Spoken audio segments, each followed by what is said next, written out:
Eh bien, bonsoir à tous. Déjà, je tiens à vous dire que je suis très content d'être là et d'avoir l'occasion avec vous de pouvoir échanger autour de la 3D. C'est tellement rare dans la vie de tous les jours de pouvoir parler de 3D avec les gens qu'on côtoie puisqu'ils ne font pas de 3D en général. Donc, c'est un véritable plaisir.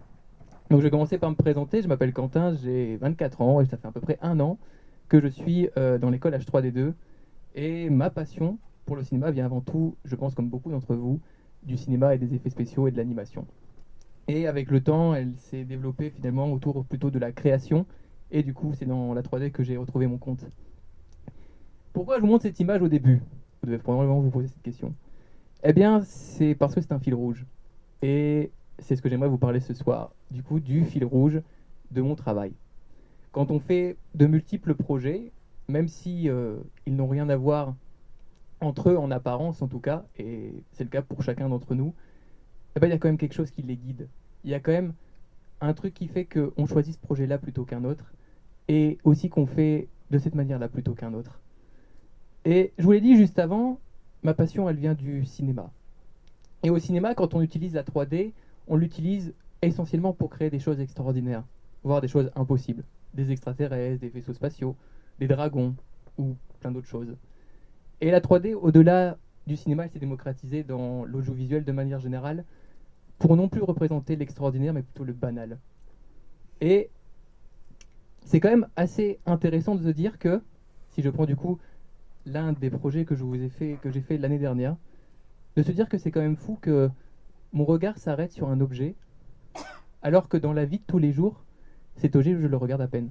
Là, en l'occurrence, des dés à jouer. Si j'en vois un dans la vie de tous les jours, il y a de très grandes chances que je le regarde pas, voire que je l'ai même pas vu. Alors que là, devant une animation ou devant une photo, voilà que mon regard se pose sur quelque chose qui d'emblée ne m'intéresse pas vraiment, ou du moins je le trouve trop classique pour vraiment avoir un regard dessus. Et c'est ce dont j'aimerais vous parler ce soir. De l'ordinaire au singulier, la création numérique tridimensionnelle sublime le réel. Et c'est la question dont je vais tenter de répondre ce soir, c'est finalement comment transformer l'ordinaire en un sujet qui intrigue le regard jusqu'à susciter de l'intérêt. Par quels moyens sublimer le réel? Je vous ai mis l'un des projets que j'avais réalisé pour le challenge Vendée en 3D l'année dernière. Et je vous l'ai mis parce que le slogan dit que le but c'est de faire de chaque jour quelque chose de remarquable. Et c'est un peu ça qui guide mon travail. Et c'est un peu ça aussi qu'on fait en représentant des choses. C'est de faire en sorte que ce qui est insignifiant devienne incroyable. Alors avant de commencer à répondre à la question que je viens de vous poser, j'aimerais revenir sur quelques petits détails, notamment la définition du banal et de l'extraordinaire. Alors si vous n'êtes pas familier avec les définitions et que ça vous barbe, ça risque de vous saouler là. Mais en gros, qu'est-ce que le banal et qu'est-ce que l'extraordinaire? Parce qu'au final, comme je vous ai dit juste avant, on est des artistes 3D. Et ça, pour nous, c'est notre quotidien. Mais pour plein d'autres gens, bah, c'est quelque chose qui n'est pas banal. Et du coup, comment pourrait-on donner une définition du banal ou de l'extraordinaire de manière générale?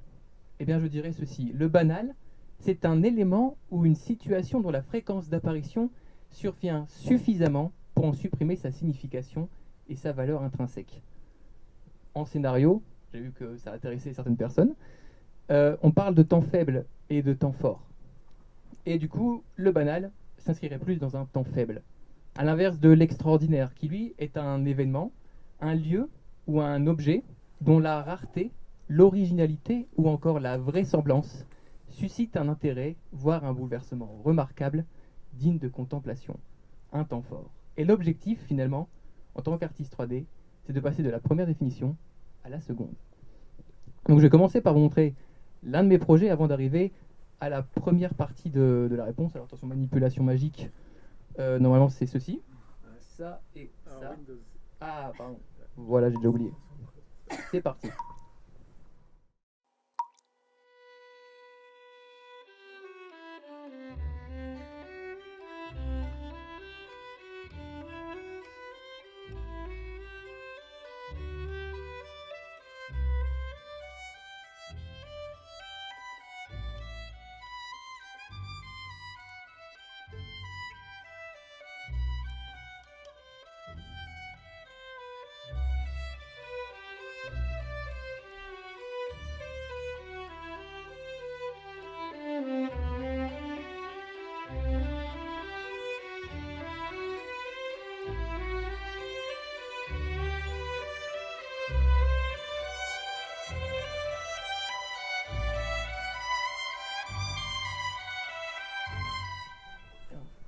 Windows.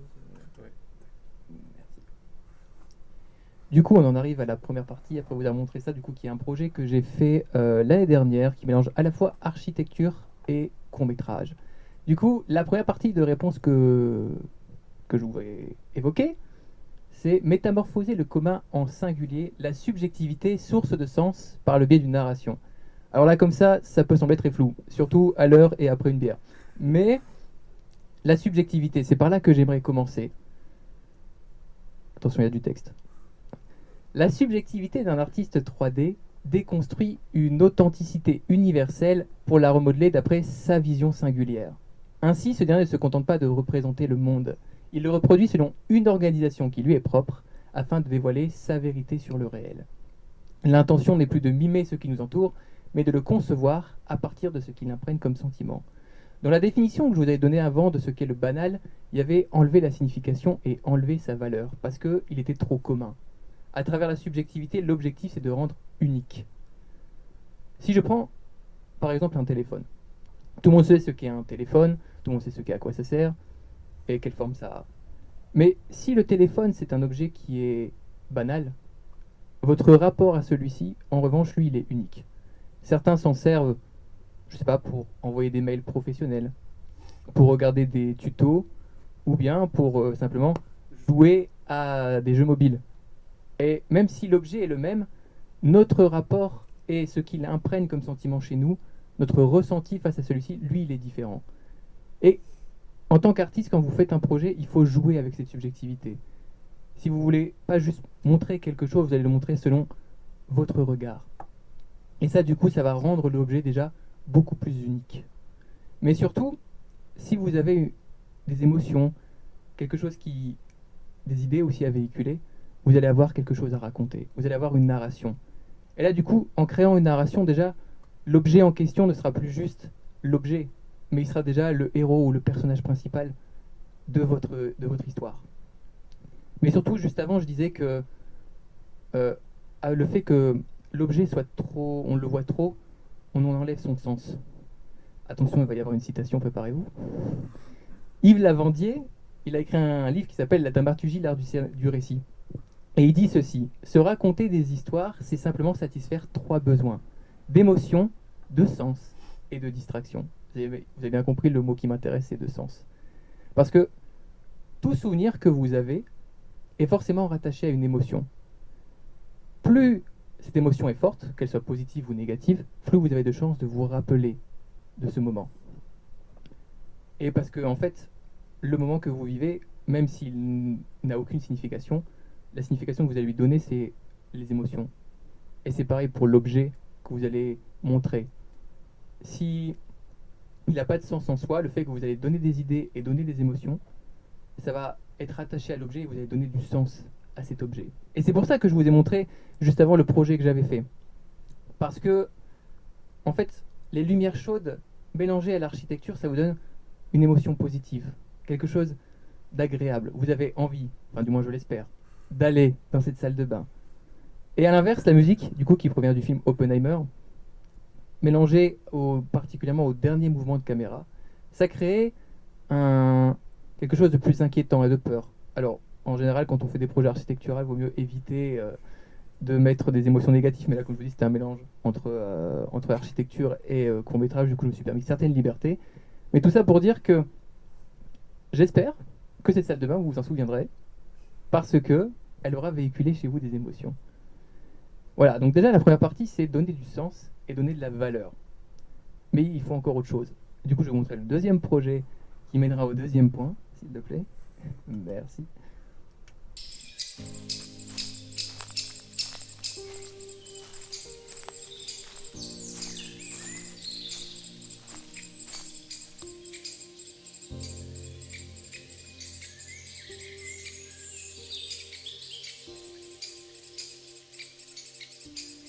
Voilà. Du coup, c'est un projet que j'ai réalisé il y a environ un mois. Et du coup, ça va nous mener au second point, qui est celui-ci: l'esthétique, fondement d'une harmonie intelligible qui captive le regard. Encore quelque chose de flou après une rude journée, surtout si vous avez pris un train, une bière, donc vous avez compris la musique. Mais du coup, si vous avez réussi à donner du sens à l'objet et de la valeur par rapport à ce que je vous ai expliqué, donc par rapport à la subjectivité et par rapport aussi à la narration, il manque quelque chose, il manque d'attirer le regard. Comment vous allez faire pour attirer le regard sur quelque chose dont personne ne regarde? Eh ben, si vous avez quelque chose à raconter, vous allez utiliser, en général, c'est ce qu'on fait en 3D, c'est utiliser l'image et donc la mise en scène. Et la mise en scène, c'est attirer le regard. Pour deux raisons. Imaginez, j'écris un super poème. Bon, je suis pas le plus, j'ai pas la plume la plus fine, mais imaginez, j'écris un super poème avec de super mots, genre le poème est super beau, mais il est écrit comme ça. Il y a de très fortes chances que vous n'ayez pas du tout envie de décrypter ce qui est écrit et que du coup vous passiez à côté. Et ça, c'est pour une seule bonne raison, c'est que c'est pas intelligible. C'est pas quelque chose. C'est ton ordonnance, c'est ça que tu es en train de dire?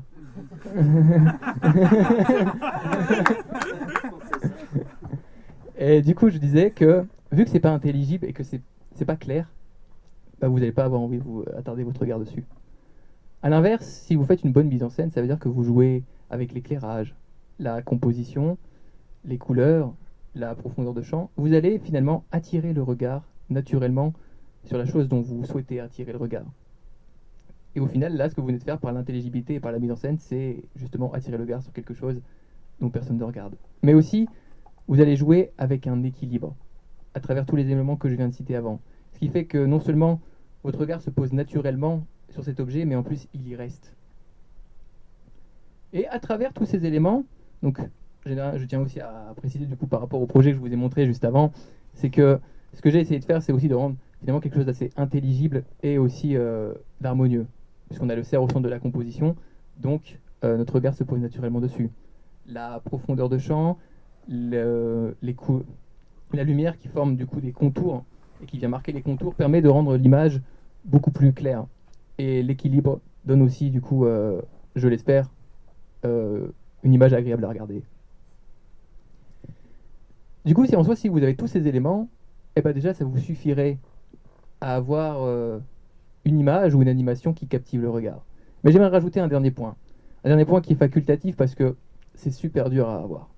C'est la patte artistique.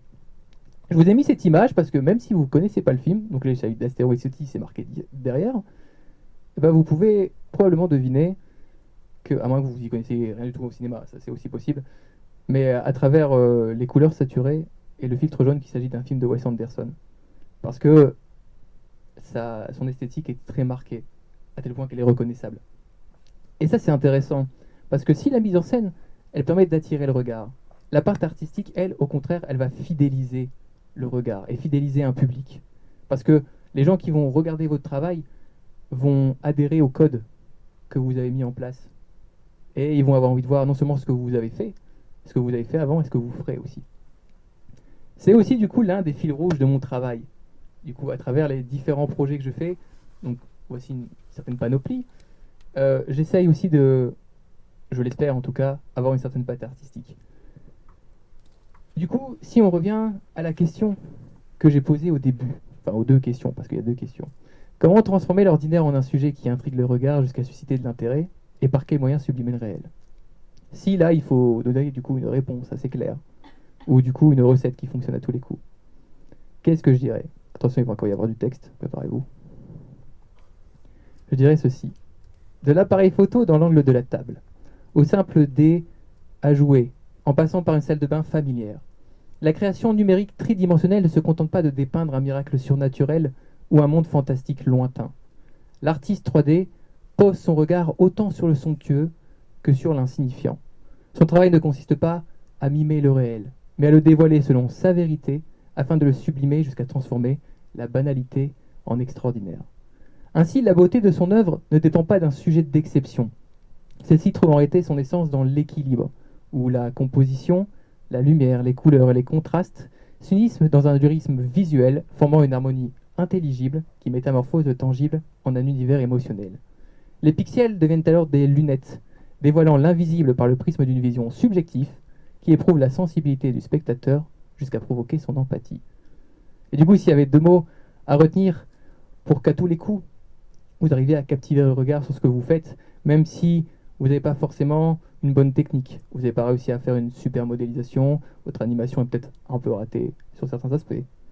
Quoique, si vous avez quelque chose à raconter et que vous avez quelque chose de subjectif en fait à dire, et que vous faites une bonne mise en scène, à tous les coups, vous arriverez du coup à transformer le banal en extraordinaire. Pour terminer, je me permets de faire une petite promo. Tant qu'on y est, après tout, j'ai dû payer un train pour venir ici, profitons-en. Si vous avez aimé les projets 3D que je vous ai présentés avant, vous pouvez du coup me retrouver sur Instagram. J'aurais aimé aussi également ce soir vous présenter un des films que j'ai fait en 3D. Malheureusement, il dure 6 minutes, donc par souci de temps, je ne peux pas vous le montrer. Mais vous pouvez aller sur YouTube, sur la chaîne du Kitsch Lorraine Productions, où j'ai également fait 2 films en prise de vue réelle, si vous voulez voir au-delà de la 3D. J'ai également fait du coup un film audio pour lequel j'ai gagné un festival l'année dernière, vous pouvez retrouver du coup sur la chaîne YouTube Tapes, si cela vous intéresse. Voilà, je vous remercie et j'aimerais du coup terminer par une question, c'est quel est votre fil rouge? Merci. Bravo.